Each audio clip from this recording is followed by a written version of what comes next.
Salut, je m'appelle John Bever. Et je veux vous raconter une histoire surnaturelle sur la façon dont j'ai rencontré ma femme et l'ai conduite au Seigneur et elle a été miraculeusement guérie lors de notre deuxième rendez-vous. Eh bien, c'était 1981. J'étais en dernière année à l'université Purdue, où j'étais session d'été et il ne me restait que quelques semaines d'école. Et je me souviens avoir vu la plus belle fille que j'ai jamais vue traverser, la file d'attente de la cafétéria dans notre dortoir. Juste avant d'entrer dans les vifs du sujet, rassurez-vous de vous abonner à la chaîne SPS Sauver pour Sauver afin de ne pas louper les prochaines vidéos. Et n'oubliez pas s'il vous plaît de partager, liker et de nous laisser un commentaire. Que Dieu vous bénisse.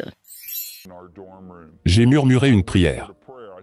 J'ai dit, mon Dieu, je veux que ma femme soit aussi belle s'il vous plaît.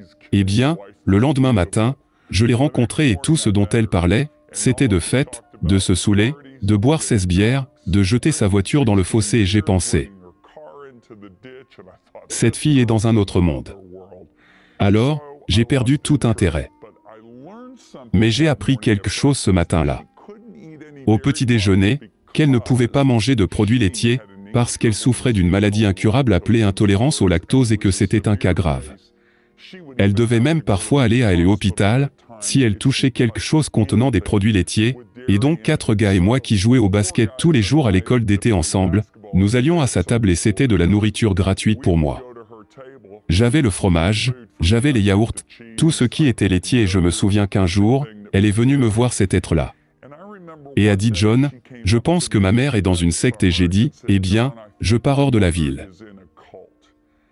Pouvons-nous en parler la semaine prochaine? Elle a dit que la semaine prochaine, elle a dit, bien sûr. La semaine suivante, j'ai vraiment ressenti dans mon cœur. Je n'étais pas sorti avec une fille plus de 2 ans et demi, parce que j'ai dit au Seigneur que je ne voulais sortir avec personne à moins que tu m'amènes ma femme, mais j'avais l'impression que j'étais censé l'inviter à notre pique-nique d'études bibliques. Et je me souviens que quand je l'ai fait, des gens venaient vers moi, et me disaient, tu sais quelle est la fille la plus folle du campus? J'ai dit ouais, je sais, mais bon, j'ai juste l'impression que je suis censé l'emmener, alors nous sommes dans la soirée d'études bibliques et nous chantons des chansons à l'intérieur. Ces jours où tu connais avec la guitare le Kimbeya et tout ça. Et elle a lu cette ligne, quand Dieu me regarde, il ne me voit pas, il voit Jésus. Et j'ai senti son coude me frapper sur le côté. Et elle a dit, et est-ce vrai? J'ai dit, absolument. Dieu ne verra plus vos péchés. Il verra ce que Jésus a fait sur la croix. Et elle s'est dit que c'était ma façon de me débarrasser de mon passé, et elle a entendu la voix de Dieu pour la première fois de sa vie. Et il a dit, Lisa, tu as besoin d'une bonne couverture. Eh bien, le pique-nique d'études bibliques était terminé à minuit. J'ai dit, que veux-tu faire? Et elle a dit que la seule chose que je sais faire est d'aller dans un bar. Et elle savait qu'il fallait pas dire ça, alors elle est restée silencieuse. J'ai dit, eh bien, allons simplement nous promener sur le campus. Et nous marchions sur le campus à partir de minuit, j'ai commencé à lui parler de Jésus. À 1h30 du matin, elle m'a serré la main, elle a dit, avons-nous besoin d'une Bible? J'ai dit non. J'ai dit, mais, je n'ai pas fini de t'en parler. Elle a dit que je m'en fiche, je veux être sauvé maintenant. Eh bien, elle a reçu Jésus à 1h15 du matin. Elle a été remplie du Saint-Esprit 45 minutes plus tard, nous sommes retournés au dortoir à 3h du matin. Et restés éveillés de 3 à 5h du matin à la recherche du livre de Paul. Parce que je n'arrêtais pas de dire, Paul a dit ça, Paul a dit cela. Elle a finalement dit à 5h du matin. Mon Dieu, tu dois me montrer où est le livre de Paul? Et elle a ouvert sa Bible, et là elle était là. Si quelqu'un est en Christ, c'est une nouvelle créature, c'était les Corinthiens, et elle a vu que Paul avait écrit ce livre.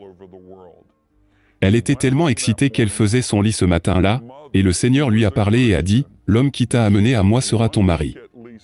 Et vous prêcherez l'évangile partout dans le monde. Elle est rentrée chez elle ce matin-là, sa mère qui était chrétienne, quand elle a jeté un coup d'œil à Lisa, tout ce que Lisa a dit, c'est que maman, sa mère est tombée à genoux et a dit que tu es sauvée. Lisa a dit, comment sais-tu cela? Et sa mère a dit que tout ton visage a changé. Et donc lors du deuxième rendez-vous, nous sommes sortis. J'ai dit, allons chercher une pizza Noble Roman S. Elle a dit, John, je ne peux pas manger de produits laitiers. Les pizzas sont chargés de fromage. J'ai dit, oh. J'ai oublié de te dire hier quand je t'ai conduit au Seigneur que lorsque Jésus est mort sur la croix, il a non seulement porté tes péchés mais il a porté toutes tes maladies. Et par ces meurtrissures que tu as été guéri. Tout ce que nous avons à faire est de bénir et de sanctifier cette nourriture, et vous pourrez bien en profiter. Eh bien, nous sommes sortis et nous avons partagé cette pizza ensemble. Elle était tellement excitée qu'elle a appelé sa meilleure amie le lendemain, ils sont allés au restaurant, elle avait une omelette, elle avait une shake et elle a pris un soda pour le dessert et Lisa mange du fromage. Depuis ce jour, laissez-moi vous dire que la Bible dit que nous ne devons pas oublier les bienfaits de Dieu. Il pardonne toutes nos faim et il guérit toutes nos maladies. Je vous encourage aujourd'hui, vous aussi pouvez être guéris de manière surnaturelle, de toute maladie ou infirmité. C'est la volonté de notre Père pour vous. Si vous avez été béni par ces enseignements, ces temps de louange et d'adoration, ces témoignages, n'hésitez pas à vous abonner sur cette chaîne SPS Sauvé pour sauver. SPS Sauvé pour sauver, l'évangile de Christ pour les saluts des âmes. Ici, nous témoignons de Jésus. Que Dieu vous bénisse.